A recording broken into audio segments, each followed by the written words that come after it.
Greetings everybody, I am Lobo and welcome to Luna. This is our vanilla survival city of 18 months in the making. That is a year and a half of hard work that has gone into this place so far. And today, this is episode 100. This is our world tour episode. And I think we're probably going to start our world tour over here in the farming district somewhere and then kind of work our way through the business district and then into like some of the other areas that we haven't really got too much going on in yet, including our Nether hub and some other stuff outside of that. But yeah, let's go ahead and make our way over to the farming district. Go ahead and get that started because that's the most recent thing we've actually completed in this world. And now, if you'll excuse me, I do have to collect some of my slime blocks. I didn't really think this through too much before I got started. But yeah, there is a reason why I started over here, and that's because there is a little something else I want to show you guys. If I can find a fishy. I need a fishy. Is that a fishy? That's a rotten flesh. Here's a fishy. All right, so let me go ahead and grab this guy real quick. That did not work. Let's try this one more time. There we go. All right, we have the fish and we have our trophy. So what the trophy means is that in this edition of Minecraft, you can only earn trophies if your world is 100% survival, which means no creative mode, no nothing like that. So for those of you guys new to this series, yes, this is a 100% survival world. It is a single player world. I am the only player here. I do bring a second account on from time to time to record time lapses. He is also, of course, in survival mode, and it is on hard difficulty. So yeah, let's go ahead and make our way over to the city entrance, and we'll kind of give you guys a little tour of what we got going on here in Luna. Why is that golem on top of that building? That's awkward. Okay. Ow. Okay. Probably not the most graceful way to start this clip, but let's go ahead and make our way up here and we'll look at our city entrance. This area is very much still under construction. Like the plans are, I want to have like the river come around here and like kind of go this way and have a bridge that goes over it leading into our city. That's all future stuff though. That's stuff we're not going to really get into today.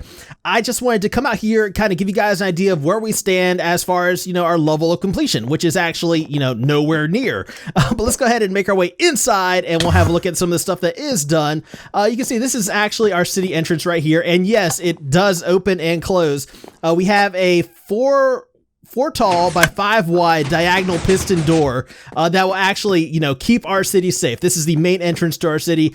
I'm just keeping it open right now because, I mean, there's no real reason to have it closed because nothing can get in here because we don't have a bridge. We don't have an actual way up into our city yet. It also is controllable from the outside, just so you guys know. So yeah, we can come and go as we please. And moving here inside, you can see we got some merchant wagons set up for, you know, travelers, for traveling merchants to come in, trade inside Luna, and they get set up right here in the city entrance. And actually, there's more to the city entrance than just this area, but we do have to leave and kind of go around to get to the bottom part of it. I did mean to clean up before I started this episode, so just ignore the floating chest. As I said, this is all fairly new construction. Just ignore my mess for right now. But yeah, you can kind of see like, you know, what we're doing here as far as the aesthetic of it goes. You know, we got some landscaping in here. We got some custom trees made. We got, you know, all kinds of stuff to make it feel just more complete, you know? And this is actually one of my favorite custom trees I've ever done. This is like one of the more recent ones I've done. And I'm always striving to improve myself. You know, I'm striving to get better at building custom trees, at landscaping, at building structures, at all of that. You know, I'm trying to constantly improve, and you'll see that as we go through, you know, some of the older builds as we tour through the city. But yeah, this leads down to the Subterranean section of our city entrance. And one thing I'm really cautious of is lighting. We have plenty of hidden lighting throughout our city to prevent mob spawning because, you know, we have villagers roaming freely throughout this entire city, and I want them to be safe, but I also don't want any visible torches, like torch spam everywhere, you know? This is one of our many beacon fountains we have spread out through our city. I wanted beacon coverage throughout the entire city just to make things easier. There's a chicken over there. Hi, chicken. That's our city entrance chicken. But yeah, beacon coverage, we have them all set to jump boost currently. We switch back and forth between jump boost and haste too, you know, depending on what we're doing. But that also means we need lots of emeralds because that's what I build my beacon pyramids out of. And that's what the farm district is. It's about getting us emeralds. It's about farming emeralds with our farmers. And speaking of farming emeralds, let's go ahead and make our way to the headquarters of our farming district. Right over here, this big brick building. This is our farm city council, farm district council office, I believe. Something like that. Let's go ahead and make our way up here. I got a sign. This is our, farm district council office. So we'll go ahead and make our way inside. And I would say that 80 to 90% of the builds we have here in our city, they actually do serve some practical purpose. They're not just for looks. For instance, our farm district council office right here, this was actually a sort of villager breeder. This is where we need to get farmers into our city. We just had 2 villagers that were kind of set up in here in our meeting room. Those were our farm district council officers, and they would kind of confer with each other how we get new villagers in here, while a third guy was in a boat where these guys are right now. Third guy was over here registering these doors that are down there. So yeah, I mean, it's not operational at the moment, but that's what this place was originally used for. He's giving me that side eye because I'm interrupting his day off. But no, when this was working, I mean, it got the job done. It did what we needed it to do. Look at these guys. I'm losing a couple of these guys. Let me go grab them real quick. They grow up so fast, don't they? They just grow up so fast. Okay. This is so ridiculous. Actually, before I go, one last interruption. I have a new friend for you guys. I'm just going to put that guy in there to get him out of my inventory. Or no, because I think you guys will really hit it off. I mean, I think you guys have a lot of, look, they're getting along already. That's awesome. All right, let's go ahead and look at some more stuff we have out here in our farm district. Let's go ahead and talk about some of our farms. If we go out this way, we can be really sorry about the lag. Wow, look at this. I've got everything running at the moment, so it lag's kind of worse now than it usually is. I usually have most stuff cut off when I'm actually recording. But yeah, over here we have our beetroot farm, and our beetroot farmer, Rudyard, is hard at work over here. You can see he's planting and harvesting beetroot just pretty much non-stop. He has a great work ethic, and he is getting us tons and tons of beetroot that I have no idea what we're gonna do with all this stuff. If you can hear, there's even more coming in as we speak if you listen closely. We have the same kind of setup over here for our wheat farm. You know, all this is fully automatic. I don't have to even touch this stuff. The villagers take care of it for us. Now, once the villager harvests the crops, they actually get stored in silo storage systems. Right here, we have a windmill for our wheat silo storage, and we have other silos for our other crops. You know, we have a silo for our beetroot, which you saw, one for carrots, one potatoes, etc. But the windmill, I can actually go inside. Since it's a little bit bigger, I can show you some of the behind the scenes stuff of how this gets stored. So here you can see we do actually have a lot of storage for our various crops, and it looks like the minecart actually just took off, but these are the tracks that runs around. Basically, the hopper minecart goes under here, collects all the seeds, all the wheat, kind of gets rid of the seeds and stores the wheat. Now, it actually stores the wheat in a couple different places. This track right here, that actually goes to our carrot farm. But yeah, our wheat farm, our carrot farm, our potato farm, and our melon farm actually have a second stop before they go into the silo storage. Basically, we have a farmer's market where we have a secondary storage area, and the farmer's market, the whole purpose of that, we'll get into like what it actually is later, but basically the idea of it is this is where we can store some of our items specifically for trading purposes to get emeralds. You can see the minecarts right here dropping off a little bit of wheat. It'll drop off some, then it'll take the remainder back to the windmill for silo storage, for bulk storage, where I can actually craft it into food, you know, the essentials. Now, as we make our way back outside, let me go ahead and tell you, I am aware that this is not the most efficient layout for these farms, but I'm not really about efficiency so much as I am about the aesthetics, you know? I want all the redstone hidden, I want everything to be, you know, just looking good. And Wheatley over here, he provides me with more than enough wheat, more than I know what to do with. So yeah, this is more than sufficient for a single player world. Now, all our villagers do have houses. You can see Tater's inside his house. It's getting dark now, so he's in there. He's getting ready to call it for the night. But Tater is our potato farmer. You can see his field over here. Now, the potato and carrot farms, they're not automatically harvested. We have them on a time. Well, they are automatically harvested, just not by the farmer. We have them on a timer, which basically flushes all the crops out to the sides here, and then a hopper minecart picks them up from the bottom. Oh, watchdog monitoring system in full effect. It looks like we're having a harvest as we speak. So let's go ahead and make our way over to our carrot farm, and we'll see if we have any wasted carrots. Any carrots that are anywhere that our minecart cannot collect them and bring them to our storage system. I'm really hoping that this has solved our problems. Senior Carrots is already hard at work replanting the field. It doesn't look like we have any stray carrots anywhere, which is awesome. You guys need to stop trying to climb this fence. This man is over here hard at work. This is great. Okay, so I think we're going to be good then. Carrot stew for everybody tonight. You can see that their houses, though, yeah, they're fully furnished. You know, we want our villagers to be comfortable, right? Especially the farmers who are doing a lot of hard work throughout the day. You know, I like to think I treat my villagers fairly well. So in addition to Tater's house right here, we have Rudyard's house right next door. They are neighbors. Rudyard, of course, being our beetroot farmer. We have houses for all of our farmers here, but I eventually want to have houses for all the villagers in Luna because, you know, we're in charge of this place, which means that we're responsible for making sure our villagers, our community is happy, you know? Right over here, this is my tool shed. This is where I keep all my gardening supplies. I figure we take a look at this on our way to Senior Carrots' house. Senior Carrots is, of course, in charge of the carrot production in Luna, so he's not in his field right now. He is probably indoors. This is his house right here. I don't see him, but he got a little piggy on the doorstep right here.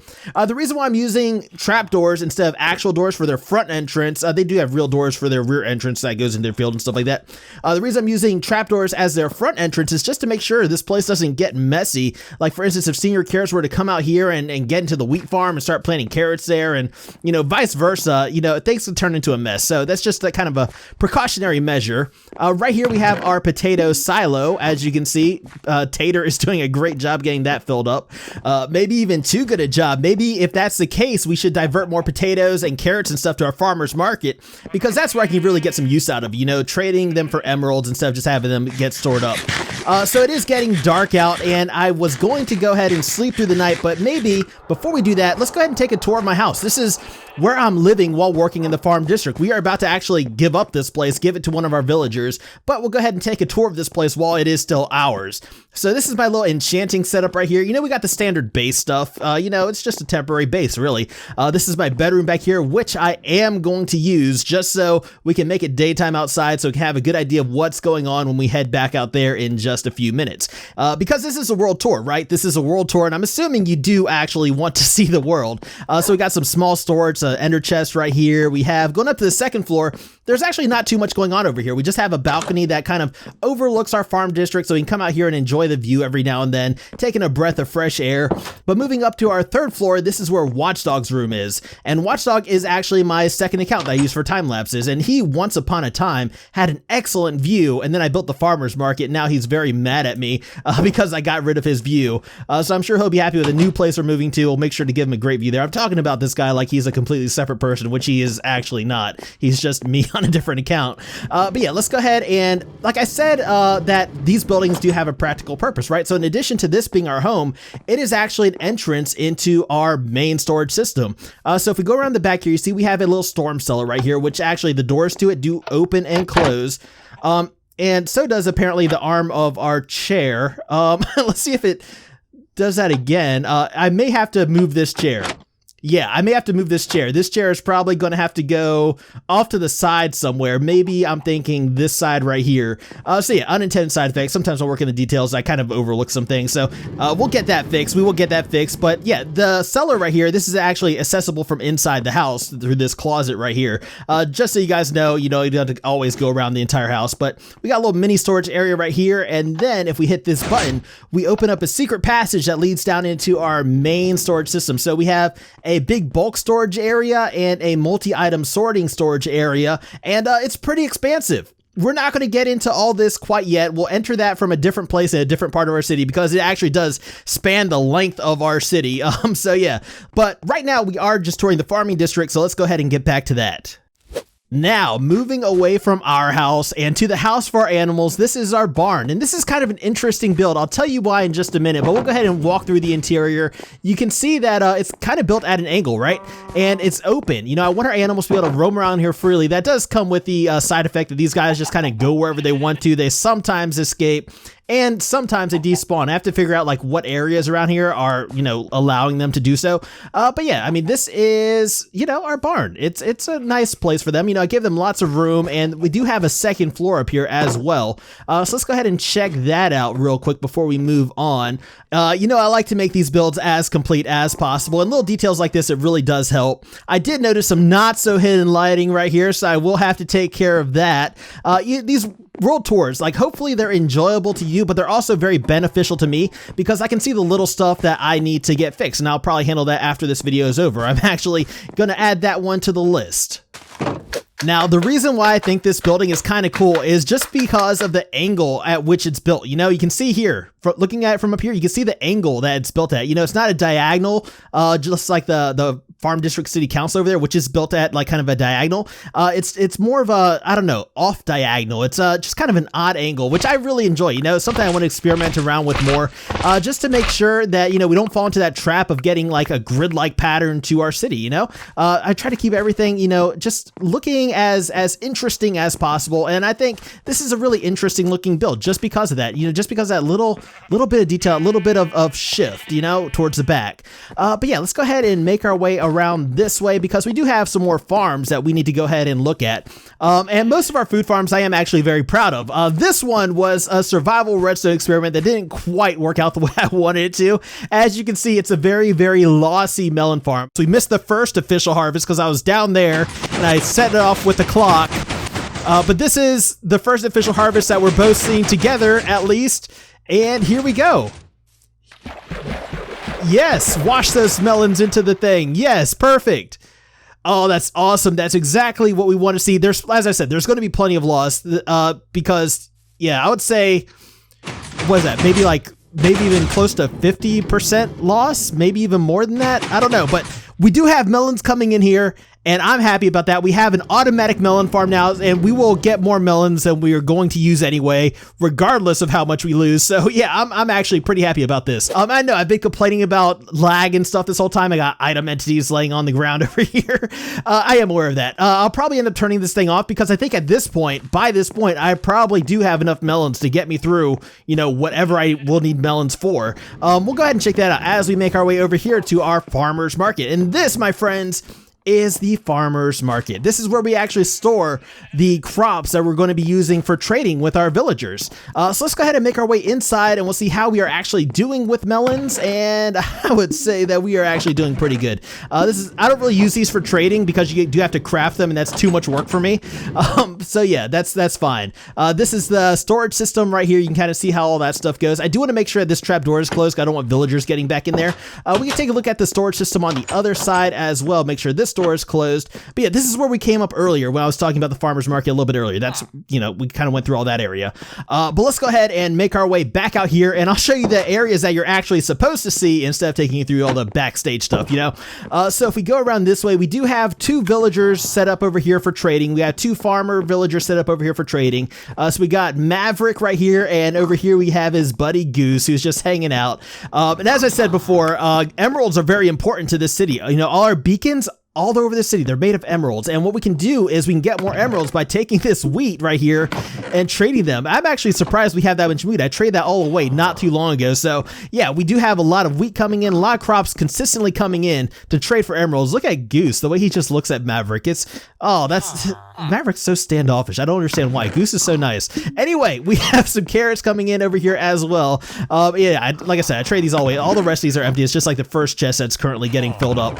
So potatoes are coming in very nicely as well. And over here we have our actual silo for the carrots. So you've seen all our silos. You've seen like how we have like all this stuff stored. And right here you can see the front of our farmer's market. And you know, I try to make these buildings pretty interesting. There is actually a whole second floor to this, which I forgot to show you guys. So let's go ahead and make our way over here.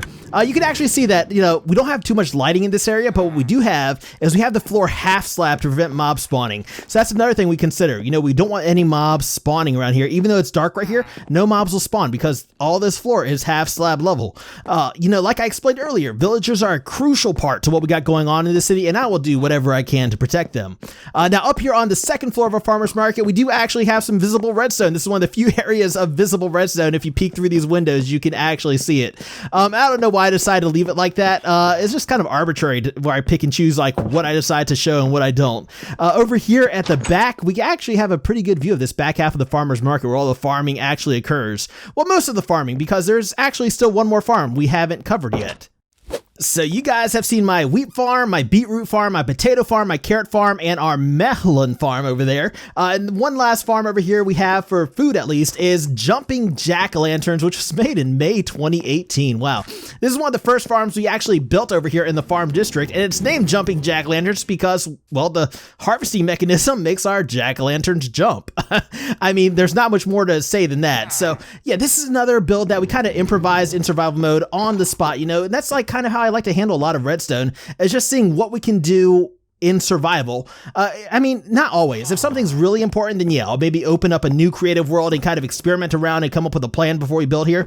But that's not usually the case in this world. So Jumping Jack right here, he is the guy that we trade our pumpkins to.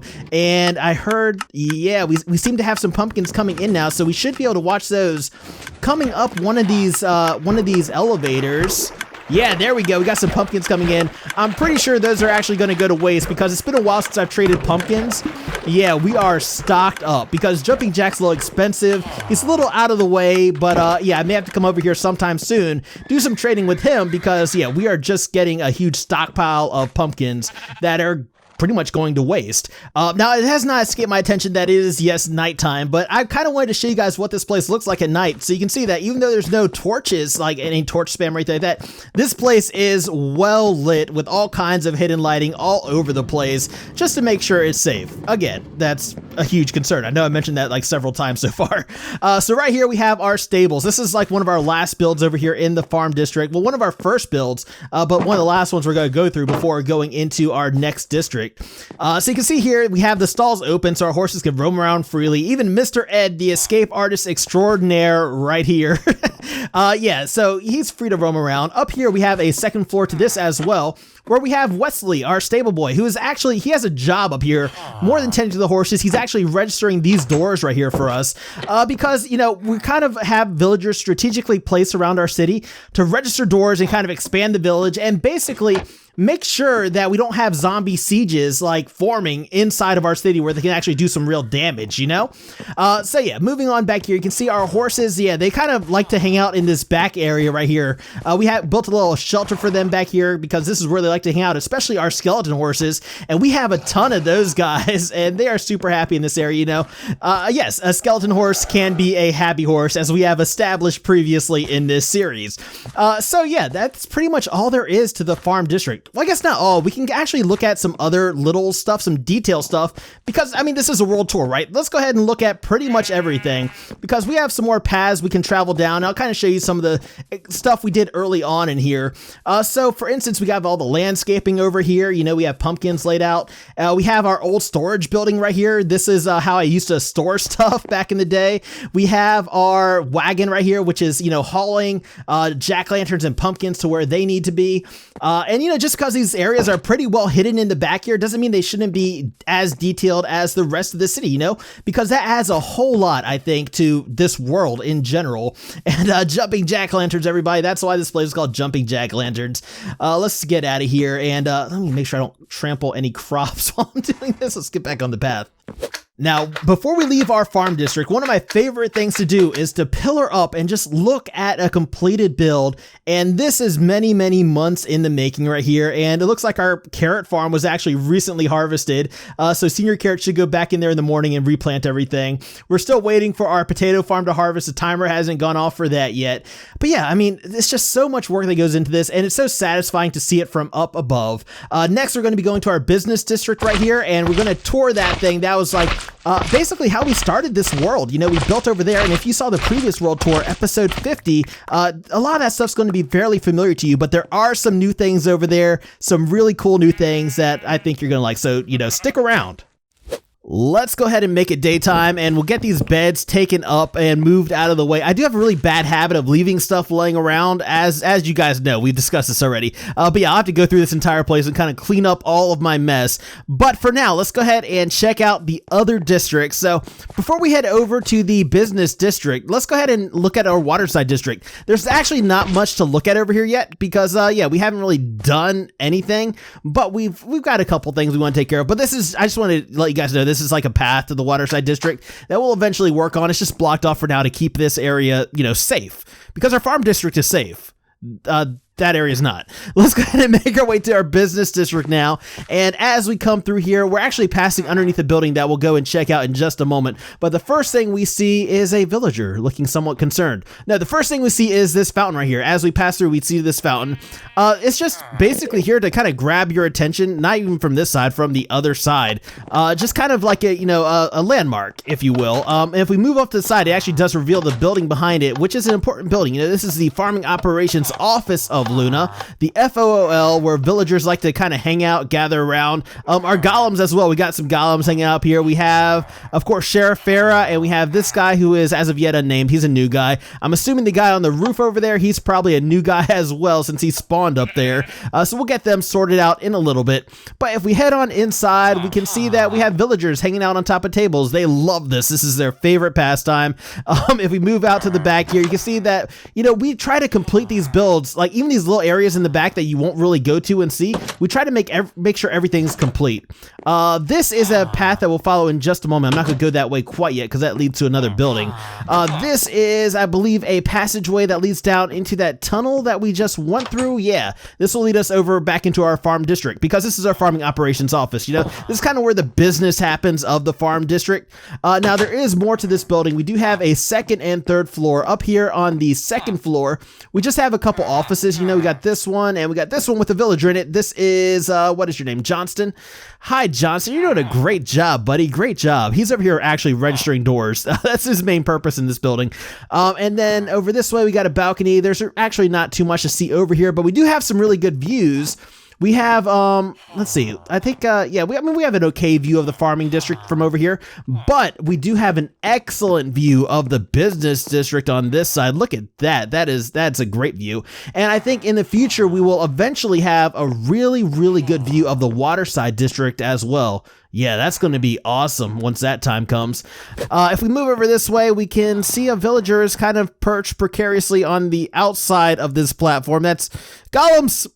Take care of this guy. He's causing a ruckus. So this is the Farming Operations Office of Luna Enforcement Office from September 2018. This is where we have our canines just kind of hanging out. This is like their headquarters. This is like the police headquarters, if you will. We do have some golems back here. Or this is supposed to be like where the golems hang out, you know? We got our evidence room back here, which is actually just like an old storage room of mine. Like, I like to use the buildings as storage. Like, you know, when we first started, we didn't have a dedicated storage system.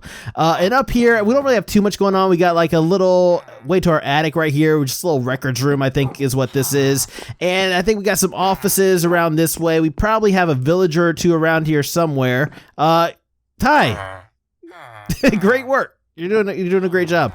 Now, moving around to the back of the FOOLEO, we have a beacon fountain set up right here. We have our golems back here. We have Deputy Roxy Diaz and Deputy Iron Mike, some of our OG golems from early on. They're still around and they're still kicking. They're still doing their job. You know, they're hanging out here in the locker rooms. We got some lockers set up for them. If I can get around this guy, Iron Mike's a big dude. We got some poppies set up because golems like poppies and Blue. You might want to get your head out of the wall, buddy. All right, so let's go ahead and, excuse me, sorry. You're just so large. I'm having difficulty getting around you. Okay, thank you. Yeah, big doors for big guys. And if we move around this way, we'll go ahead and talk about some of the actual, like, practical stuff we got going on in our business district. Because it's not all fun and games in Luna. It's not all fun and games. For instance, right here we have Dunder Minecraft, one of our very first businesses we opened up in an attempt to get more emeralds rolling into our city, get our economy going, you know? So all these lights above the chest, those indicate that those chests are full. So yeah, that means that this entire system is just full of sugarcane, and basically we just take all this sugarcane, we bring it over here, craft it into paper, and then once it's crafted, we bring it over here and we just kind of trade it to our villagers. You know, we get emeralds out of the deal. We got some high-tech security measures right here, protecting Ryan, Creed over here, and over here, of course, my main man, Dwight. And these guys are how we got a lot of our emeralds when we first started off in this world. We used them for a long time before we moved over into crops, which you don't have to craft. It was just, you know, it was easier. It made sense to kind of move away from paper and into the foods business. But I still love this place. You know, I like the decorations we got going on, our little water cooler right here. I like the sugarcane behind the windows. And yeah, I mean, it's overall, it's a nice building. It's still fun to come back to every now and then. Just kind of hang out with the guys, you know, kick back, enjoy some nostalgic moments with old friends. But yeah, I mean, Dunder Minecraft, this was, like, I really, like, this place meant a lot to the early series, you know? Right here you can see the actual harvesting mechanisms. Basically just a slime block pusher mechanism that knocks our sugarcane down to the water water streams that kind of filters it down into our storage system.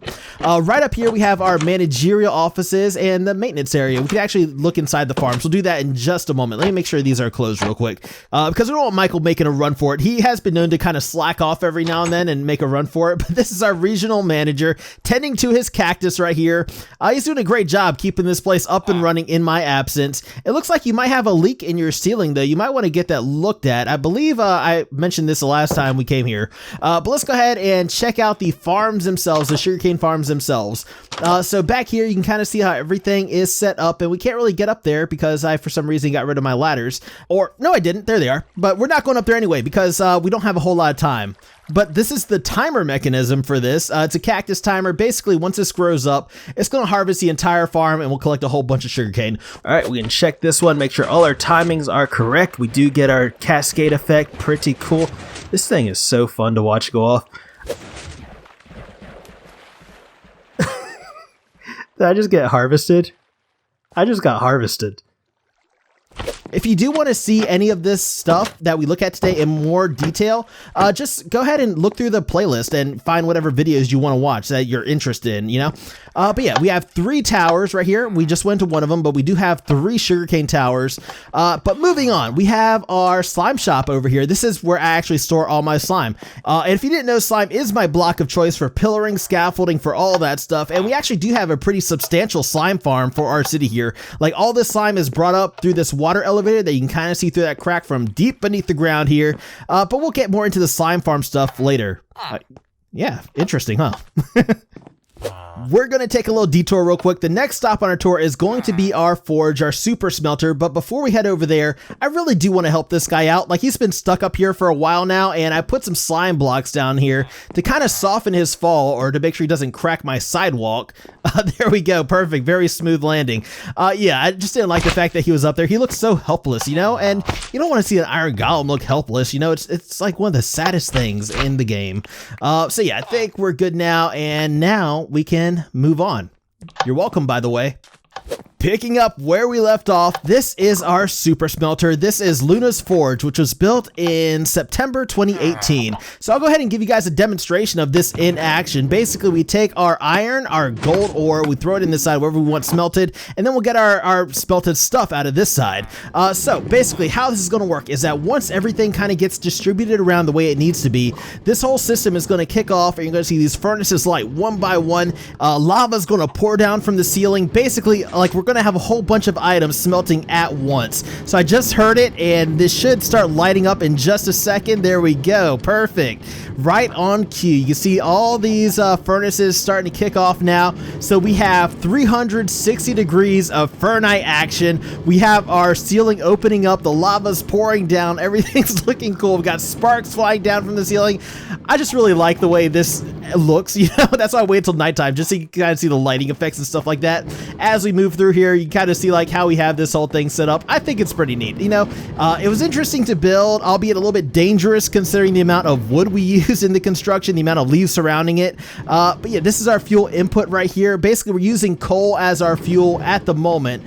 That may change with our next super smelter design if we decide to build another one, that is. But yeah, I'm very happy with the one we have currently. It definitely suits my needs just fine for the time being. Let's also take a look at some of the odds and ends we got going on around this place. We got our little magma block things back here, our little pools of heated metal, basically. We've got the same thing going on this side, and a villager back here. This is not Bodan. Bodan kind of ran away. He was not happy with his accommodations, so he left. But I mean, it's not bad, you know, it's not bad. But yeah, we got this guy over here. He's in a boat right now because they do tend to run off from this area. I'm not quite sure why, but we'll get that figured out. We'll make sure he's feeling comfortable in here. But let's go ahead and move on. Let's go ahead and move on to our city entrance. Or no, this is no longer our city entrance. This is the business entrance of Luna. This used to be our old city entrance before we decided to make the official entrance in the farm district. So this is the welcome center. You can kind of see we got like a moon shape on the floor, a little crescent moon. You can see it from up high, but yeah, trust me, it's there. But this is the Rotunda. This is actually one of my favorite builds in this world so far. I really do like the way it looks. Let's go ahead and make our way down throughout the Rotunda because there's a few things going on over here. Most notably, our actual business entrance. This is where traders would come in. They would bring in their wares. This is where a lot of importing and exporting via land would occur. Of course, we'll also have the Waterside district where importing and exporting via sea would occur. But I'll just give you guys a quick look at this. I don't want to stay here too long because it's kind of dangerous out here. There is actually a lot to do in this area. There's like a lot of terraforming, landscaping that needs to eventually happen. We're not quite there yet, but we will get to that eventually. I don't want to stay out here too long though because there are monsters out here. It's not necessarily a safe area. So let's go ahead and make our way back inside. I'll go ahead and show you the rest of the Rotunda. Let's go ahead and close this up and make our way down here into this little park area. This is kind of a nice little area I set up for the villagers. There's only one villager down here so far. He's actually over here on this side and he's in a boat right now. I eventually do want him sitting in that bench that's behind him. So we'll see if we can make that happen, but I do want him down here because he has a job, a very important job, which is to register these doors that are kind of down here. You can kind of see them. They do have sky access. Basically, again, the doors villagers strategically placed to kind of expand the perimeter of the village, kind of lower the center of the village down, and just, you know, it's for safety purposes. So we'll talk about all that in a later episode. That's something we're gonna have to kind of go through our city and just make sure everything is good with all these guys. But yeah, I mean, that's pretty much all we have going on down here for right now. We saw a little flame pop up. Yeah, this is when we were still using torches as our hidden light sources. But yeah, let's continue on, shall we? Right next to Luna's business entrance, we have what used to be our old home. This used to be our first home here in Luna. It is now the Enchanted snack bar. We converted it into a restaurant once we left this part of the city and went over to the farming district. Right here, we have a villager enjoying a nice cup of hot chocolate. We have Johnny right here. Johnny is actually supposed to be working. He's supposed to be working over here in the House of Leaves.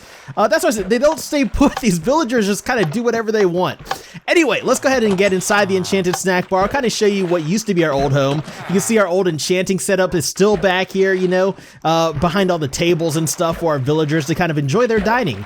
We have Rosie back here, who is who I thought I could trust to run this place. You're gonna get the health department called on us. You know that? This is bad. You can't wash your feet in the sink. Man. Okay. Anyway, we have our old bedroom, which is right back here, you know. Like, we saved some stuff, like remnants of our home, you know, just to kind of keep some stuff here. You can kind of see, like, this is where we had our old storage system and all that stuff. You know, it's up in the, this is basically the upstairs of the Enchanted pickaxe, which is a place that we'll go and explore in just a few minutes. But I just kind of wanted to show you all this stuff before we move on, since it was on our way, you know. So let's go ahead and make our way back out into, I just locked the door. There we go. Let's go ahead and make our way back out here. And over here we have what I believe is, yeah, our business district villager memorial. So unfortunately we have lost villagers in the construction of Luna. And this is where we kind of just, you know, memorialize them. We have our little villager statue right here where we celebrate Balthazar Samus, Mr. Hanzo. Mr. Hanzo used to actually live in our attic. He was an awesome guy. And Zompino, who used to work at the House of Leaves with Johnny. Yeah, those were the villagers that we lost in the construction of the business district. But hopefully those dark days are behind us. Let's go ahead and move on to the Luna Garden Center. So this is where we get all our dyes and stuff like that for our city. And actually, you know what? Before we go up into the garden center, there's this water tower that we did not touch on. So let's go ahead and look at that real quick before we head up into the garden center, because this does actually have a purpose. This connects directly to our storage system. So if we want to throw any items in this flowing water anywhere along here, they're actually going to flow this way under the bridge, under here, and into this area where they'll kind of get washed down to those hoppers. You see those hoppers at the very far end? That leads directly down into our storage system where they'll be automatically sorted and put away wherever they need to be, which I think is a cool feature. It's a cool feature, but it's one I don't really use. But yeah, let's go ahead and make our way over to the Luna Garden Center. This is where we get all of our dyes and flowers for our city. So right here we have our section for our double tall flowers, you know, our 2-block high flowers, where we just push one of these buttons and the bone meal dispenser behind it activates and we get flowers, you know. Over here we have just like kind of a little floral display, and right here we have our cocoa bean farm. Semi-automatic. Basically what happens is we push a button, they all get harvested automatically, but then we do have to replant them ourselves. And this provides us with all the brown dye that we could ever need. As you see, we have plenty, but now I do have to go ahead and replant these. So give me just a moment. Moving along, we come to our flower farms, and right here we have our light blue flower farm because this is actually located in a swamp biome, this one flower farm is. So yeah, we can get all the light blue dye that we're gonna need, and believe me, we need a lot of it because all the glass that we use in Luna, like, well, the majority of it anyway, is light blue glass. So we need a ton of this stuff, and it works automatically. You know, once I pull the switch, basically what happens is that these grassy areas, they kind of get bone mealed, and then we get grass growing, we get seeds, we get our light blue flowers, and you know, all that stuff, and then a water source kind of washes everything down into our storage system below. So we'll just hop in here real quick and we'll just make sure that this is working, make sure the dispenser timing is correct, and it looks like it is. It looks like it's dispensing. We're getting some flowers growing, and perfect. So we'll just do that to the rest of the tower. Flower, tower. Yeah, let's go ahead and move on to our cactus farm right over here. So this is for our green dye, obviously. You know, this is where we get all our cacti. This runs automatically forever, but it provides us with plenty of green dye. It's just like kind of a standard cactus farm setup. Nothing too special about it. It's, you know, small compared to what you would see on servers. And right here we have a donkey farm. No, actually, this is our regular flower farm. We get like our poppies, our dandelions, and our little light gray and white flowers. But donkeys and animals sometimes spawn on the grass up there and get washed in here. So let me actually get this guy out of here because, yeah, this is no place for donkeys. All right, now that we got that taken care of, this flower farm runs the same way our blue flower farm does. Not much more to say than that. And we have another little beacon fountain over here. And if we go under this little leaf archway, we come to another one of our old storage buildings. And this is, as I said, how I used to store stuff, just kind of, you know, piled up in chests. And this building actually contains a mountain. Like over here at Dunder Minecraft across the way, that used to be a really big mountain that we kind of took down and stored in a bunch of chests. This used to be a really big mountain that we took down and stored in a bunch of chests. You know, we kind of, you know, just to flatten out the landscape and be able to build here. We're not going in here yet. We're going to get to that in just a minute, but let's go in kind of clockwise order. So next would be the House of Leaves. Hi, villagers. These guys always get into these flower beds. I don't know how they do it. Like, they just kind of jump over the fences. But yeah, this is the House of Leaves right here. This is actually where Johnny should be working currently, but he is not because he's out enjoying his breakfast. But yeah, he should be working back here with Cookie. But this is basically Johnny's place, the House of Leaves. We can go ahead and take a quick tour of this place. You see he has a lot of stuff going on. Again, I like to make my villagers comfortable. We'll get accommodations for hopefully everybody by the time we're done with this place. But yeah, he does have like an office back here, which he never uses. You can tell because the plants are dying over there in the corner. Yeah, and then we have a little bedroom for Johnny right here. And he also has a really good view of the Luna Garden Center out on his balcony over here. So yeah, that's nice. Johnny has a pretty nice setup over here. But yeah, what the House of Leaves really is for is it's for my dark oak and acacia. It's also for harvesting leaves and stuff like that. You know, stuff we can't get from our automatic tree farm. As you can see here, like this area right here has been sheared. We got some oak leaves from over here. We also got some areas set up for some birch leaves over there on the far side and some spruce leaves around here somewhere, I believe. And yeah, we got our vines over here too. We get those from this area as well. So yeah, that's basically what the House of Leaves is for, just stuff we can't get from Timberland, which is coincidentally the next stop on our tour. And Timberland is our fully automatic AFK gas-powered tree farm. Yes, it's gas-powered. We have one of our sworn enemies who has now decided to join us here in Luna, help us harvest wood, and help us build this place up, which I think is awesome. It's great to have that kind of camaraderie in this world, you know? So yeah, basically the tree farm is up this way. And ignore like this opening. We just did some repairs in here and I've been testing some stuff out. But yeah, basically how this works is we kind of sit down right here. We plant our saplings in this area and then Sawyer kind of blows them up and harvests them. They go into hoppers. They go into our storage system. So all we do is basically sit here all night, come back in the morning, and then we have chests full of spruce, birch, jungle, and oak log.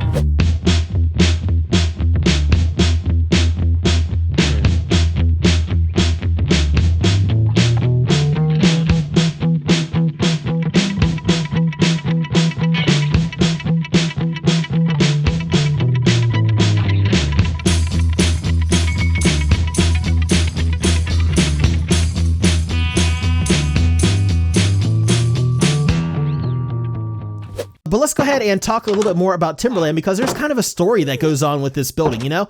We kind of want to make like a I don't really know how to put it, but let's go ahead and just talk about it. All right, so right over here we have our Waterside district. This is obviously where ships come in. Some ships will be carrying lumber. They'll be importing lumber into Luna.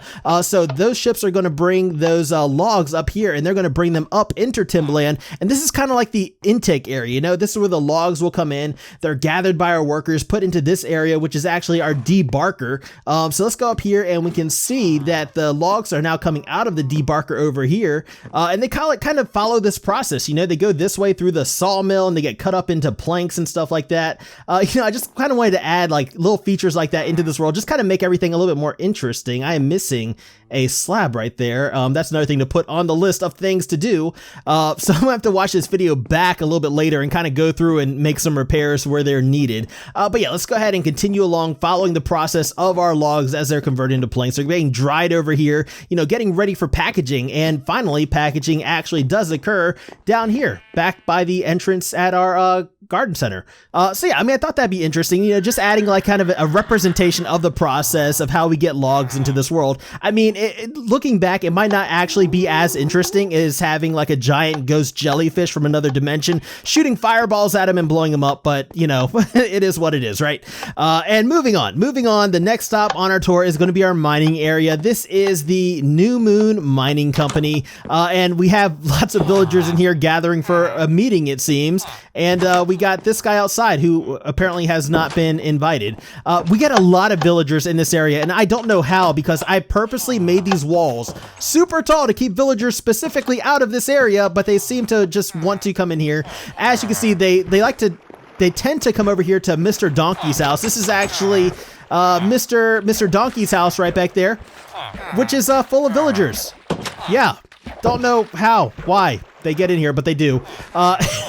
Anyway, this is the mine shaft elevator that actually leads down to our mines, our branch mines and stuff like that. And we can actually go up it, we can go down it. There is actually an elevator in here, but there is a ladder that goes up to the top.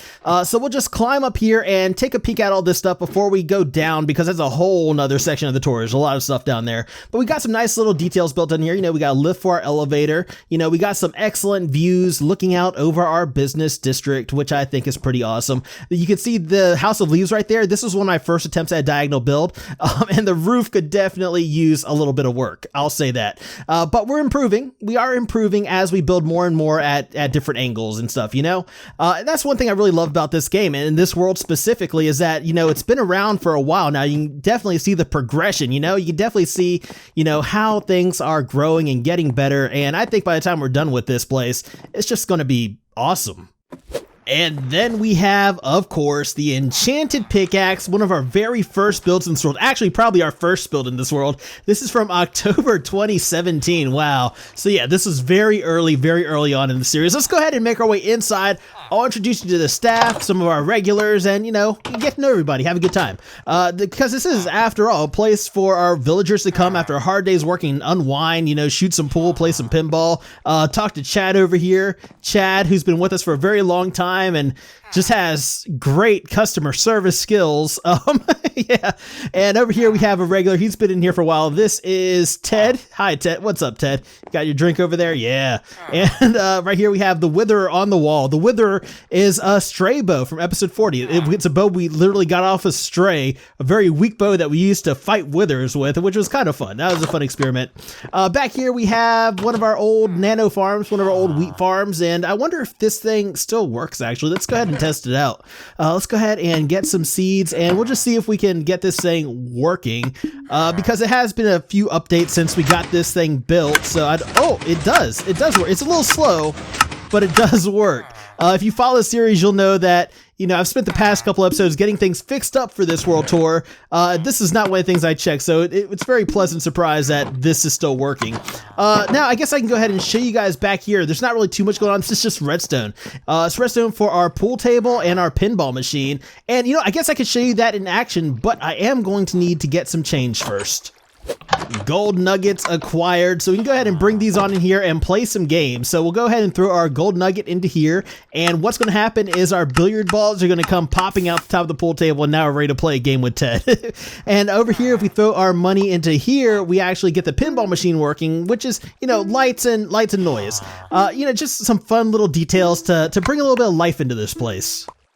Now, we do have quite a few things in the New Moon Mining Company to show you guys. We've been over most of the surface stuff here, except for our ore breaking platform right here. This is our ore breaking platform where we actually, as the name suggests, break our ores. So we can actually start stacking some stuff up here once we get our fortune pickaxe, which we of course keep on the enchanted pickaxe building. It's our little signpost. So we'll go ahead and equip that, and basically it's just an obsidian platform that we can stack ores on and break them and get some XP, get some lapis, get some redstone, get some quartz, all that kind of stuff, which is pretty cool. So yeah, let's go ahead and put this back up here and check out how much lapis we got. Quite a few. And I think that probably covers everything over here on the surface of the New Moon Mining Company. So let's actually go underground now. Let's see what's down within our mines, because we got some stuff to show you down here as well. This is actually the main entrance into our subterranean storage system. And apparently villagers have found it. So that's awesome. But yeah, this is the bulk storage section of our subterranean storage system. Basically where we get a lot of stuff, and we're going to fill up chests full of one particular item. Excuse me here. This is the center of our storage system, and as you can see, we can actually get down here using the elevator shaft that we were at earlier, and we can go down a little bit further into our branch mines that way as well. This way leads us back to the farm district. You remember that path that we came down? The one that was in the storm cellar of our farmhouse? Yeah, this is that same hallway that we were looking down just a little bit earlier. And this is all bulk storage. This is where we're going to have many of one type of item filling up entire chests. Back here behind our elevator though, this is our miscellaneous items, our non-stackable item storage basically. We don't have a whole lot of that. You can tell because the lights aren't on the chest. Those are indicator lights. So when a chest is full, the light next to it will come on. That's how you can tell, like, which of these chests we have stocked up and which items we don't, have in that big supply yet. Moving on this way though, this way leads us into our multi-item sorting section of our storage system. And this is where we'll store items that we don't need, entire chests full of one single item. This is where the bulk of our items will go. We just need smaller quantities of multiple items. This is actually where we'll store the majority of blocks that we get in this game. And it's all sorted automatically. And that's the main benefit of this type of storage system, is I no longer have to manually put blocks in chests and try to keep the chests organized. They're automatically sorted and organized for us. So basically how this works is we throw items in our input right here. Remember these hoppers I was showing you earlier? That's our input. And this is also an input right here, this chest. This is what I generally use. So if we throw some of these in here, these will go into the multi-item sorting section of the storage system. As will this right here. This will go into bulk sorting, this will go into multi-item sorting, and this will go into multi-item, and these will go into non-stackable miscellaneous item storage. So yeah, that's basically how this works. Like, we don't even have to do anything but throw our items in there, and everything gets put away where we need them to be automatically, which is a huge convenience for me, because without this, I just would be so disorganized. I would say the only real downside of this is that it takes a while. Like, for instance, bulk storage right here, this goes quick. Like, those items get put away fairly quickly. But the thing is, when it comes to multi-item sorted items, once we get down into this area, things slow down quite a bit because it has to check what's in each chest, and it does slow things down a bit. So that's why I only really use this when I'm going AFK, when I'm done recording for the day, when I have some time to spare. And since this area is unfinished over here, I can actually show you what the redstone looks like to make all that happen. And it's quite a bit of redstone. This was quite a bit of work to get working, but yeah, definitely worth it. Now climbing out of our storage system and back onto New Moon Mining Company grounds, there is actually a little bit more to the mine that I want to show you guys. So going left takes us down into our storage system, but going straight, that actually takes us somewhere else. Going straight, that takes us down into our branch mine area. That's where the mining actually occurs for the New Moon Mining Company. There is an elevator that will take us down here. There is normally a minecart here, so I don't know how safe this is, but we'll go ahead and give it a shot. We'll try to take the elevator down. So you can see here going down, we come past our storage system, so we could, I guess, technically step off here if we wanted to go to our storage system, but we're gonna ride this all the way down. Yeah, like I said, there's normally a minecart on top of the elevator that we ride down, and that keeps us safe and in one spot. but I needed that somewhere else. So yeah, it's not there right now. Okay, so we're down in our branch mine area. Basically, we collect anything that we could want, you know, any ores and stuff like that we could want, and we throw it into this chest right here, and this actually elevates it back up into our storage system. That is another input for our storage system, basically. Now, I will take you over to show you where the branch mine is supposed to be, and I say supposed to be because, yeah, I actually haven't been branch mining down here at all since we built this, and I know that seems like kind of a waste that we built this and never really used it, but I'm sure we'll get around to it eventually. We do branch mining. I mean, I'll show you the old branch mine, which is over here in this way behind the scenes area. You know, you see all of our old branch mines along this wall back here. This is where we got a lot of our resources when we first started this world, but now I've kind of been doing most of my resource gathering at the mesa just to add more gold into the mix, you know, because I'm using a lot more powered rails and stuff these days. So yeah, gold comes in handy and we just don't get as much of it here. I went ahead and sent our elevator on back up by itself because we're not riding that thing up. It's actually more dangerous going up than it is coming down. You can hear the slimes. You can hear the slimes from our slime farm. They're actually right over there. We'll get there eventually. We're not there yet. But yeah, we're going to go ahead and make our way back up to the surface. We're actually going to take the scenic route up. And you guys may have noticed that I like to have multiple paths, multiple ways of getting to places because I think it adds a lot, you know, just having different ways of navigating your world and, you know, different things to see, going different ways to get to the same place. It makes things a little bit more interesting, I think. But yeah, I think that's pretty much all we have to look at over here in the business district of Luna. I think we've been through pretty much everything. So the next stop on our tour is actually probably going to be the science district. And yeah, you see this dark area right here? This is purposefully dark. You know, it is non-spawnable still because it's on half slab, but it's purposefully dark. So that way when we look down into our cave, it just looks a little bit darker, more cave-like, you know? Or mine-like, I guess. Your items still getting put away. I'm gonna have to wait for those to finish before we head off. Well, unfortunately, while we were waiting, the weather did turn on us, so now we got to deal with rain. But yeah, I mean, from up here, we can get a pretty good overview of the business district of Luna. I don't think we went over what's inside this building right here. This is just one of my old storage buildings. Nothing too exciting, just a bunch of chests, a bed, crafting table, and, you know, that kind of stuff. But yeah, I think we can actually now safely move on. So the next stop on our tour, I believe I said it was going to be the science district. It's not. I'm going to show you what few things we have over in our Waterside district right now, which is actually accessible from these three doorways right here, these three archways. This is basically a gateway that leads into our Waterside district from our business district. And as you can see here, they're built at kind of some weird angles. This is like my first experimenting around with like kind of building at some off angles in Minecraft. And this fence right here, this is not a permanent feature. That will be taken down eventually. It's just to keep our villagers safe because this area is not the safest currently. I like how you can kind of see the windmill picking up over the wall right there. That's pretty cool.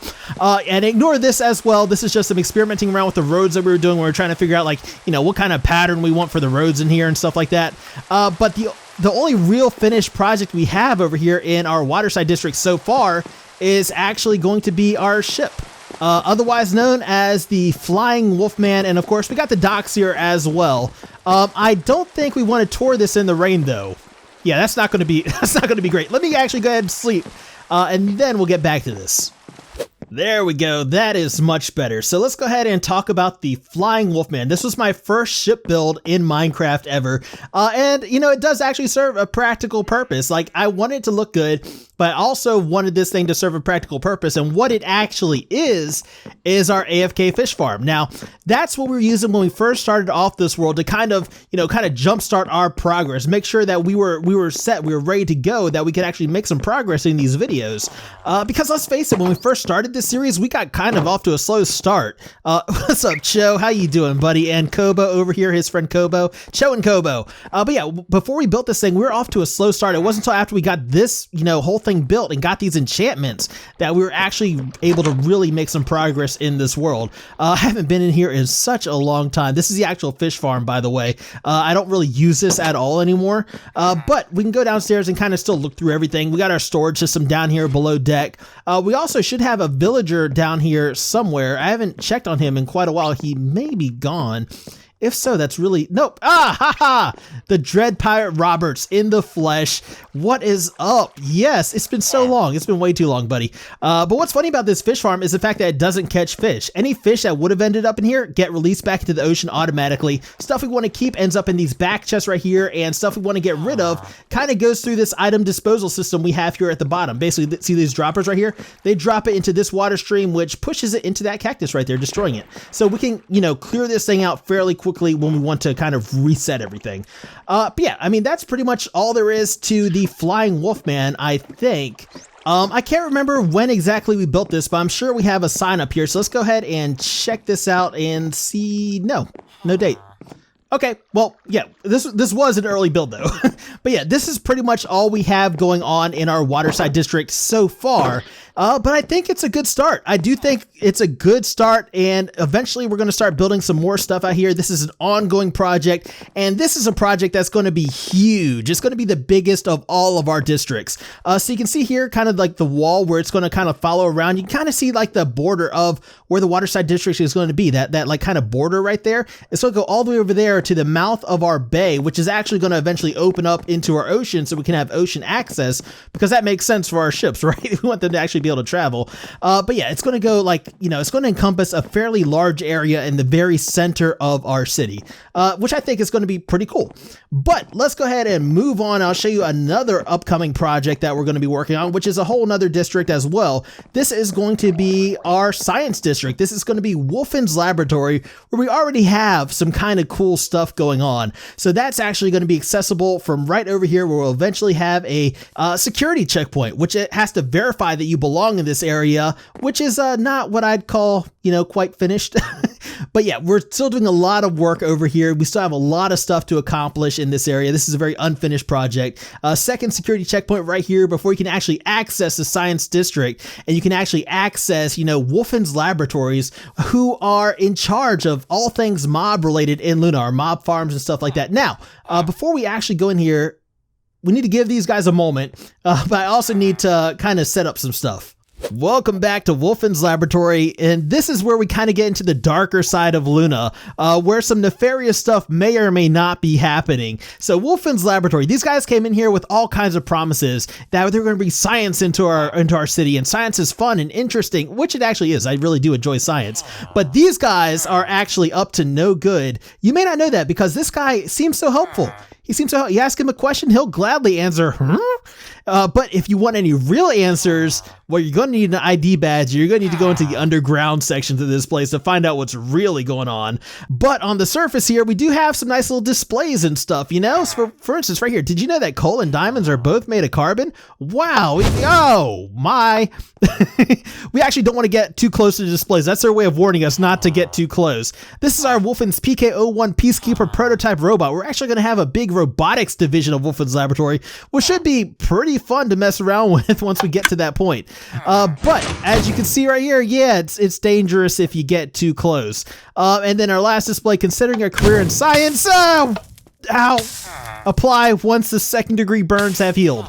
Yeah, I'm really glad none of our villagers stepped on these while I was outside, because that could be pretty dangerous for them. That's why I had to kind of reload those, because I don't keep them stocked up.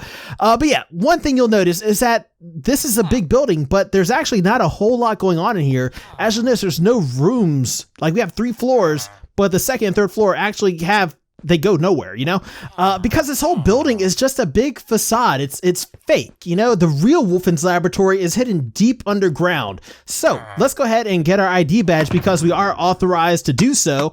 And let's go ahead and explore what is actually deep underground. So first things first, we need to go ahead and pass through security. We need to take our ID badge, throw it into the scanner. Once it recognizes us, the door will open. We can safely pass through, collect our ID badge back, and the door will close behind us. And why am I so bad at placing trapdoors? Wow. Okay, but yeah, that's the only way to get back in here. You need an ID badge to access these areas of Wolfin's Laboratory. And this is Wolfin's Laboratory. Are you serious right now?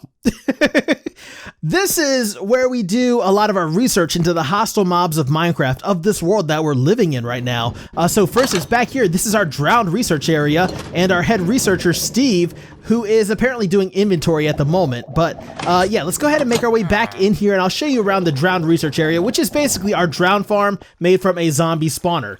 So right here we have our skull scavenger sword. This is a smite sword that we use to kind of take out our drown. Of course, we have drown all around this place. These guys are all name tags, so they don't despawn. They just kind of hang out and do whatever they need. Either they're name tagged or they're carrying. I think they're name tagged and carrying stuff. I think I was super cautious with that.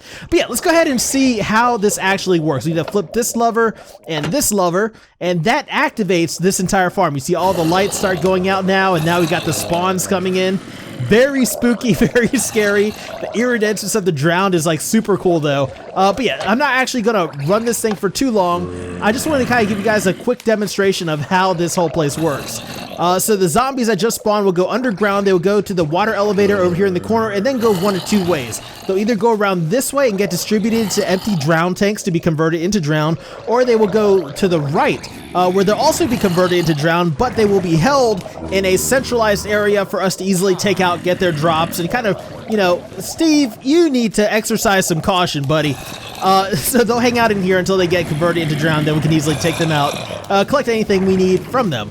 And, I mean, you guys know how mob farms work. You know, I don't have to explain this. Steve, okay, if he's leaving, we need to actually follow him out of here because I don't want him stuck in this room. I need to, yeah, I need to get him out of here. Oh my gosh, Steve, I know you've recently put in a request for additional funding. Let me tell you, that grant is so close to getting denied. Let's go ahead and make our way out of here. And we'll look at some of the other stuff we got going on over in Wolfen's laboratory. So the next thing we're going to come across is our Nether research area. And don't worry, we're not actually going across a wet floor right now. That's actually just to keep people out of this area because it is a dangerous area. You know, the ultimate warning sign, wet floor, you know. But yeah, this is our Nether research area. And yeah, there's a lot of stuff going on here. I actually don't want to go through this quite yet because we're going to be going through the Nether, and I'll kind of explain it a little bit more as we head into the Nether. So let's go ahead and move on to another place, and then we'll come back here just a little bit later. So the next stop on our tour of Wolfen's laboratory is going to be this trapdoor. This trapdoor right here. There's redstone behind this wall. That's super embarrassing. I need to go through and just like double check all of my trapdoors to make sure I didn't do that. But yeah, this actually leads out into the House of Leaves. So we do have multiple ways down into the research facility. There's an iron golem in my tree. That's interesting. I've never seen that before. Okay, anyway, back to Wolfen's laboratory. I will deal with that later, I suppose.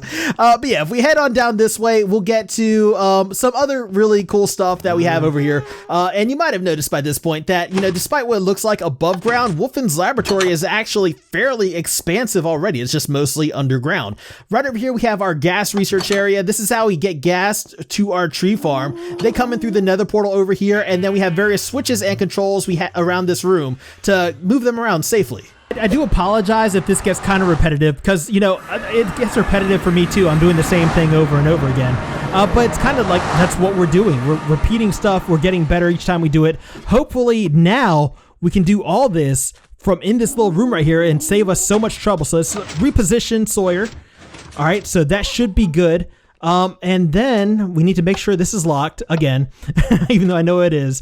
And then we can release our minecart and hopefully capture him on the first attempt. Yes, bingo, perfect. All right, so this whole thing works. Now we can hold him in one spot until he's actually ready to go. We did not name tag him. But that's not all, my friends. There's still a few more things I want to show you down here in Wolfen's laboratory before we move on into our next area. So as we approach the bottom of these stairs, we have what's going to be a future project, our beacon tunnels. Now you can kind of see like these tunnels will connect up to all our beacons in the city. I know this one doesn't look like it connects, but that's because I wanted to build it on this level because the actual tunnel to get to the beacons is just a little bit lower. It's like right over here. So we have a ton of beacons in our city, right? And yeah, but we don't have a good way to get to them. Like I have to run around every time I want to change them. So we're going to make some kind of transportation system between the beacons, I think, accessible from right here. But moving on a little bit further down, we will come to our slime farm. Now, there are a few other things down here, but I won't get into that because, well, they're kind of projects we haven't even started on yet. So yeah, but this is our slime farm, and it consists of 3 chunks. It's a massive, massive slime farm. Well overkill for a single player world. It is, yeah, it's just ridiculous. It doesn't require any golems or anything like that. It's just the platforms, and the slimes will eventually jump off the platforms and splat into slime balls for us to use. So yeah, if we can see this guy, he looks like he's approaching the edge. So we'll just wait for him to jump once more, and oh, he made it. Well, you know what? Good for him. Good for him, bad for us. We don't get to see any kind of splat from up here. But yeah, let's go ahead and make our way down to the bottom, and I'll show you like the storage system, the collection system, you know, all that stuff. I don't think I have any kind of behind the scenes areas in this place. There's like no doors that lead to them, but yeah, I'll kind of show you what we're actually dealing with as we make our way down to the bottom here. So this is the bottom of our slime farm, and as you can see, we have tons of slime balls on the ground. That means they're not getting collected, which means our storage system is actually completely full. Yes, it is. Which means I do need to craft up some slime blocks and clear out some space. Splat, why didn't you warn me about this? Splat is our supervisor down here at the slime farm. He's going crazy. He's just got too much work to deal with. But yeah, basically how we do this is we take out our slime balls, we throw them into our crafting table, we make some slime blocks. And once we got that taken care of, we take our slime blocks, throw them into this chest right here, which they will then go through a series of like water streams and item elevators, which will bring them up to our slime block shop in the business district. And that's pretty much how we're going to do that. We just missed a splat. We missed it. We missed it. But yeah, that's pretty much all there is to the slime farm area. If you notice the caution tape right here around the edges, the yellow and black danger, yeah, that's going to be a theme throughout all the Wolfen's Laboratory builds. And if you've been wondering what these levers are for that I've been pulling, they're actually for the doors right here. It's a combination lock for the door. Just to keep unauthorized people out of there. You know, if you pull any random series of levers, yeah, the door's not going to open for you. They only work if you have the right combination here, which is the first lever and the last lever. You know, here at Wolfen's Laboratory, we take the security of our projects and the safety of our employees into serious consideration. So that's why we have that stuff. But let's go ahead and move on back to the Nether. And we're actually going to go a different way, because you might remember we went through that way to start off with, you know, but there's a lot of stuff you have to go through that way to actually get to the Nether. You have the wet floor sign, you have, you know, various doors and stuff you had to pass through. I actually wanted a shortcut into the Nether. I need to travel there fast. So if we go this way and we scan our ID badge, of course, you still have to scan your ID badge. This is a very dangerous place. We can get into our Nether observation room right here. And this is our Nether observation room, of course, looking over the Nether research area. And the basic idea is that this was an experiment gone wrong. As you can see, we opened up a Nether portal, but then what happened was the Nether started creeping into this room. So we're kind of having a change in physics between our dimension and the Nether dimension. We have all these particles floating up in the air. We got chairs floating upside down, you know, and it's mostly contained to this room. That's why we have all these precautions put up to keep people out of this area, because we want to keep it contained. But yeah, I mean, this is just, you know, in reality, just the easy way for me to get to my Nether, since we did put up all those precautions. So we just have to climb up this Nether tentacle up into this room, and then we can, you know, come and go as we please. But yeah, now let's go ahead and make our way into the Nether, because we do have a few builds in there that I want to show you guys as well. Any day now. All right, here we are. So now we are entering the madhouse, and the madhouse is basically, it's a very similar block palette you may notice to the exterior of Wolfen's Laboratory. This is kind of like the Nether's interpretation of that world. It's kind of like a darker, you know, red skied interpretation of our world, basically, or of specifically Wolfen's Laboratory and the Science District.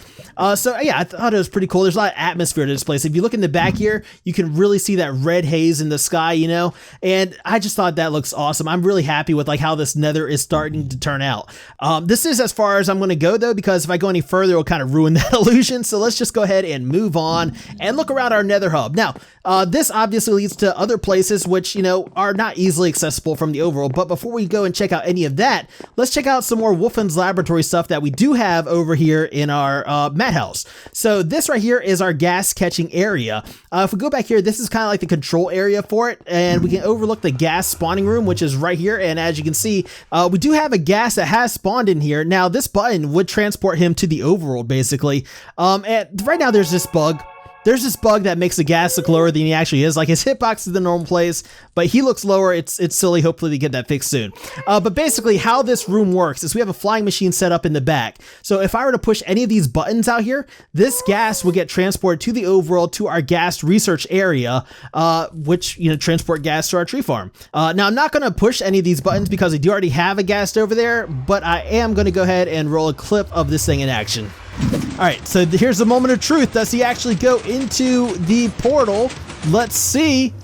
Yes, that is exactly what we want to happen. Then the flying machine takes off back the other direction. Now we do have to wait for the flying machine to dock at its original starting location before we pass through the portal. Otherwise, we may risk kind of breaking the flying machine. So we just have to wait for this to go all the way back there. It should just take a few more seconds. Now, the Madhouse, the Nether in general, is still an ongoing project, and it will be for quite some time. But I'll show you some of the stuff we do have going on and some of the stuff we don't quite have going on yet. So if we head over to the other side, the upstairs area at least, you'll notice that the room is fairly similar to the room on the other side, but the doors don't actually lead anywhere. And, that might stay... I'm so used to having jump boosts and being able to jump over fences, but I can't do that in the Nether.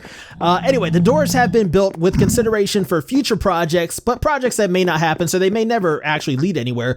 As you can see right here, it kind of goes in just off into the actual Nether, But yeah, we do have paths that lead to places. Like for instance, the Wither Skulls on here, that kind of shows me that this is the way to our Wither Skull farm. And if you'll notice, we do have ice under the floor here, so we can travel fairly quickly to get where we need to go, because that's the whole purpose of a Nether hub, is to get places quickly. So we'll just zoom on this way and I'll kind of show you where our Wither Skull farm is. But first we'll come out into this area, and as you can see here, the kind of cobwebs and vines, those show me that those doors don't lead anywhere. I need to kind of do that to the other doors as well. But this is the courtyard that actually leads to our withering house. And it's a pretty cool, I really do enjoy this. The red sky and all that stuff, our withering house right there. This is where we kind of nailed down the concept for what we were actually going to be doing here in the Nether. But yeah, let's go ahead and make our way down into the withering house, and I'll go ahead and show you my Wither Skull farm. Or, well, it's more of a just general fortress farm basically, because we get our Wither Skulls down here. We also can get blaze rods down here, and just bones and charcoal, coal, not charcoal, but coal. And oh, it just got really bright. Just got really bright. And all your general mob drops from your Nether fortress. I just got stuck in a cobweb, but let's go ahead and make our way back down here. And before we head down into the farm itself, there is another purpose to come down here aside from the farm. It's our jungle portal. So this actually leads to the first jungle biome we found. Now, as we enter our withering house, let me first apologize for the mess, because as you can see, this place is a little, it's in a state of disrepair. It's a little charred because we've had some incidents with blazes here in the past. But let's go ahead and start this thing up. Let's get warmed up. And while it's doing that, I'll go ahead and walk you through the process of how we get our bones, our coal, our Wither Skulls, which go in this back chest, our arrows, blaze rods, and glowstone. So we got our first mobs coming through here now, and they are blazes. So basically what we do is we take them out, and you'll see that their drops go up through this elevator and up into our item storage system, which is right over there. Now we're still waiting for some wither skeletons to come down here, but I actually kind of want to show you the inner workings of our farm. So let's go ahead and make our way up to the top, and we'll come back down here in a few minutes, and hopefully we'll have some wither skeletons down here by the time we get back. Now, in addition to the farm itself, we also have a mob sorting mechanism in here to make sure we only get specific mobs coming into our farm. So basically, what I mean is I don't want to hurt pigmen. You'll notice that there's no place for gold nuggets or gold or anything like that in our storage system, because I don't like hurting passive mobs or mobs that aren't, necessarily hostile right off the bat. So if you'll notice, this pigman right here, when he gets swept up, he's actually not going to make his way down into our fireplace unless that's a baby pigman, in which case he's just going to hang out right there and we won't see what happens to them. But this is our top spawning platform, so mobs are going to get swept up in here and fall down there as long as they're 2 blocks high. or taller, because wither skeletons are taller than 2 blocks. But yeah, you see that drop at the very end there? That's where our mobs are going to fall down. And we have a total of 3 spawning platforms. This is the lowest one right here. So once mobs get swept off that edge, they'll actually end up in this area over here, where we have a sweeper that kind of pushes them into a 1x3 hole in the middle, which you can't really see. And I think we're actually too close for any mobs to be spawning, so you probably won't be able to see that in action at all. But I'll go ahead and still walk you through the process, you know? So that 1x3 hole, that actually drops them down into our mob sorter, which is this mechanism right here, which actually separates the blazes and the wither skeletons from the other mobs. It puts them straight down into our fireplace at the very bottom. Now I gotta say, I was very pleased when we built this thing and we actually got it working, because I honestly did not know that, you know, this could work. But yeah, it actually does, which is pretty cool. So blazes and wither skeletons go down to the very bottom at our fireplace. Meanwhile, our skeletons and pigmen will end up in this area over here. Now, once they're in this area, our skeletons are actually going to get pushed into the lava right here and burn up, and their drops are actually going to be collected by hoppers that are underneath these slabs right here. And our pigmen, on the other hand, they will get pushed into lava and then immediately out of it and into one of these minecarts that's actually going to cart them off to safely despawn. It looks like we have a skeleton that's coming into our system just now. You can see I also replaced those magma blocks with slime blocks. Since I got rid of the vines, I wanted to make sure our pigmen were safe when they fell down. And you know, it's working. The skeletons still get taken out quickly. And we have a pigman! We have a pigman! Let's see if we can get this to work. Yes! Yes! Yes! So yeah, that is the withering house, and we did have some wither skeletons drop down here while we were up there. So we got plenty of bones and coal from that, but unfortunately no wither skulls this time. This thing does work great though. If you AFK here for a little while and let the mobs build up, we get plenty of drops. But let's go ahead and turn this thing off for now, because it is time to move on and show you guys something new. Now I do have to kind of wait down here for a few minutes and let the flying machines return back to their positions, just so we don't break the farm. So I do have to give this about a minute to reset and get rid of the rest of these mobs. But yeah, once I finish with that, then we'll move on. All right, let's get out of here. No incidents with blazes this time, which was awesome. Back here underneath the red sky. And I just gotta say, every time I pass through this area, I just have to stop and look around, because I really do like the way this ended up looking. But yeah, some of the other paths we have leading off here, we have this path right here, which leads to our frozen ocean biome. So if ever we need to get ice or anything like that, that's where we get that from.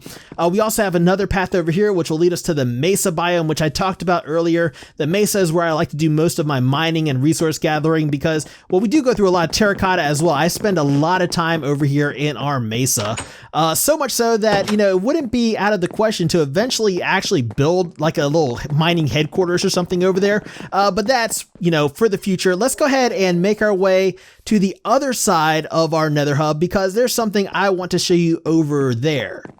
We are back in the madhouse, crossing over to the other side again, because I know I said there wasn't anything over here. There is actually one door over here that actually leads somewhere, and it is this door right here, and it leads to our Guardian farm. So the Guardian farm is an unfinished project. It's still unfinished. The farm itself is finished, but the project is not. So let's go ahead and make our way through here. I'll kind of tell you what I'm actually talking about, because I know it sounds like nonsense right now. But as you can see here, yeah, you can see it's definitely unfinished. We have our nether portal leading us out to netherrack. You know, but the farm itself works. You know, the farm itself works. The storage system's up and running. We get our drops from here. And I do AFK here from time to time just to collect some prismarine stuff for builds in our city, or for some builds that we're going to be doing using a lot of prismarine. But yeah, you can see here how the Guardian farm is set up using a lot of fence posts, that whole thing. You can see all the Guardians making their way down into this drop chute right down there, where they'll get taken out automatically and will get their drops. There is actually, this is a dual mode farm though, so we don't necessarily have to just get drops. We can also use this to get a bit of XP for ourselves as well. So let's go ahead and make our way down here, and I'll kind of show you how that works, how we can change the mode of this farm. I don't want these crystals. Let's go ahead and throw it on top of here. That will actually put it into our storage system, because there's hoppers underneath those enchantment tables. But yeah, XP mode and drops mode. Right now it's in drops mode, but if we flip this switch up, that will change it to XP mode. So instead of drops coming down here, we'll actually get guardians dropping down in their place, usually being a one-hit kill. So right now you can see the drops are still coming down. give this a minute, it'll switch over. We'll start seeing guardians come up instead of the crystals and shards that we're seeing right now. So yeah, there we go. So the guardians are gonna come down here in just a second. There they are. And they're gonna flop around for a few minutes and kind of build up in number until we decide it's time to take them out and kind of mend up our gear or do whatever else we need to do over here. And the problem with this though is that I, don't like taking them out like this. Even though they're a one-hit kill, it still takes a very long time, and they have their thorns and their knockback, and it's really kind of annoying to take these guys out like this. So I do have a plan to implement in the future to kind of take these guys out a little bit more effectively. But before I let you guys in on that, let me go ahead and show you how we switch between the two modes of our farm. So right now we're in drops mode at the bottom of the drop chute that our guardians initially come down when they leave the farm. So there's hoppers down there that will collect the guardian drops when they splat on top of them and then carry those drops into this water elevator, which will bring them up into our AFK spot where we just were. Now, if we switch this over to XP mode, however, things get changed up a little bit down here. So yeah, I think I might have to actually climb back up there and manually switch it over because I don't want to mess anything up here. So give me just a moment and I'll be right back with you. All right, and there is XP mode and a ton of lag. This guardian farm is great for building up lag. But yeah, once we switch it over, now you'll notice that the drops kind of cease and the guardians are now coming up instead of the drops. And it's a little disconcerting when you see these guys coming at you. But yeah, this is how we're managing to do that. Like you see, we opened up those water sources right there, and that is now going in there and washing over the hopper so that way guardians don't get hurt when they fall down. They just fall into the water and they get swept up into the same water elevator that was once carrying our items up there. So, that's basically how we're managing that. Now, it does seem like some of these guys are actually trying to fight the current. That might be because I'm down here and they might be tracking me, but I don't think that's really a big problem because I'm pretty sure that, yeah, eventually they do get all swept up. And I did mention that in the future, there's going to be a more effective way for us to get XP from this farm, and that's by using these splash potions of instant damage right here. Ow. That kind of got in my face a little bit, but you can see like how effective it is for getting the XP to our, our gear that actually needs to be mended, And one thing I definitely want to do is find a way to mass produce these potions so that way we can use them to get, all this XP. I think though we might have to come up with a safer way to kind of distribute that amongst the guardians without splashing it in my own face. Like maybe cutting a hole in this somewhere and throwing it through the hole or something like that. You're not just like kind of chucking it directly in front of me, but yeah, I mean, that's something I want to eventually do out in this area. What is this area even called? It's like the Wolfen's Aquatic Research Facility, something like that. Yeah. Let's go up here and I'll kind of show you the beginnings of this project. And we've only really got the beginnings of this project done so far. As you can see here, it's just basically an empty platform right now. But we do have big plans for this place in the future. The only thing we've got up here really so far is our storage system for our guardian drops. So let's go ahead and make our way in here. And you can see we got plenty of room to store our crystals and rotten flesh as well, because we also spawn drown in this farm. So we'll store our rotten flesh in here. Maybe we'll get a cleric over here to trade that stuff. We got ink sacks, we got shards, and yeah, ink sacks. We do have squid spawning in this farm. The farm doesn't kill them. The guardians do, unfortunately, and there's nothing really I can do about that aside from, take their ink. So yeah, that's unfortunate. But yeah, I mean, this farm is great so far. I mean, it's a great start to this project, the Wolfen's Aquatic Research Facility. Yeah, there's much more to come. We got a lot of stuff that's going to go on out here. So yeah, big plans for future projects. Now, before we call it a day and end this episode, there is one more thing that I forgot to show you guys back here across on the other side of the Withering House, and that, of course, is our Wither Battle Arena biome, marked right here by nothing, by spiderwebs and vines. I do need to put like a marker up here. But if we head inside, you can kind of get an idea of what this place is about. This is the portal that leads to our Wither Battle Arena biome, and we have a Wither cage match going on in the center right here.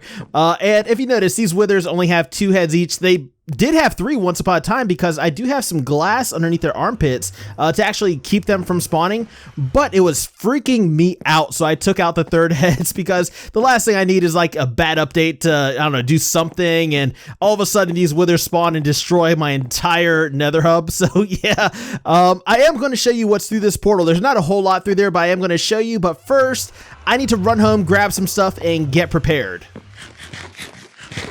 All right, so I think we're all set up now. I think we're ready to go. So let me go ahead and bring you back up to the surface, and I'll show you what we're working with over here. There's actually not a whole lot, like I said. This is my little home base, just a bed, some extra supplies and stuff in case we need it. And this is the Wither Battle Arena biome. Now, you may at this point be wondering why I brought you out here, because there's really nothing to see, and it's probably not the best place to end a world tour. It's not that impressive because we haven't actually built anything out here. I mean, we just have the craters from, previous wither fights and stuff like that. We have a broken down mountain, but the reason I brought you out here is because in episode 50, we ended our last world tour with a fireworks display. So I thought, I don't have the gunpowder to justify doing that for episode 100, but maybe we could end with explosions of a different kind, because we do have a tradition here. In episode 20, we had our first wither fight. In episode 40, we had a triple wither fight. In episodes 60 and 80, we did some quintuple wither fights, and it wouldn't feel right to go through episode 100 and not get at least one wither battle in. So I think that's how we're going to end off today's episode. So yeah, let me go ahead and get this guy sufficiently angry at me so that way he's, a little bit more entertaining. Ow. Okay, maybe he is angry, but I'm just going to get him a little bit madder. But I'll be back with you guys in just a few minutes. Oh yeah, he's angry. He's an angry boy. Yeah, so we got him down to about half health now, which means he's down on the ground. He's got his shields up, which means we can go ahead and take him out with our swords. Let's go ahead and make our move now. I hate being withered. It's just so, distracting. Oh, you just hit my cow. That was my friend. You jerk. Okay, hold on. Let me go ahead and take this guy out, and then we'll collect our nether star and just be done with it because, let's face it, even though we're playing in hard mode, wither fights have gotten a little bit easy considering, our beacon buffs and all that stuff. We may have to give ourselves a handicap in the future.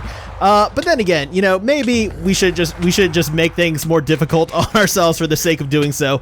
But yeah, I do think that is going to be it for us today, guys. So I really hope that you've enjoyed our world tour. I really hope you've enjoyed Luna so far. I don't know if I picked up this nether star. Let me check. There it is. All right, awesome. So we do have our nether star, which is great. So that is going to be it for us today, guys. And if you have enjoyed this episode, please feel free to hit that little thumbs up button. That would mean a whole lot to me. And if you want to see more, please remember to subscribe. And as always, I just want to thank you guys for hanging out with me today. I deeply appreciate it. I can't even tell you. 100 episodes. It's been awesome. That's a huge deal, and there's so much more to come. But until next time, I am Lobo, and I will see you guys later.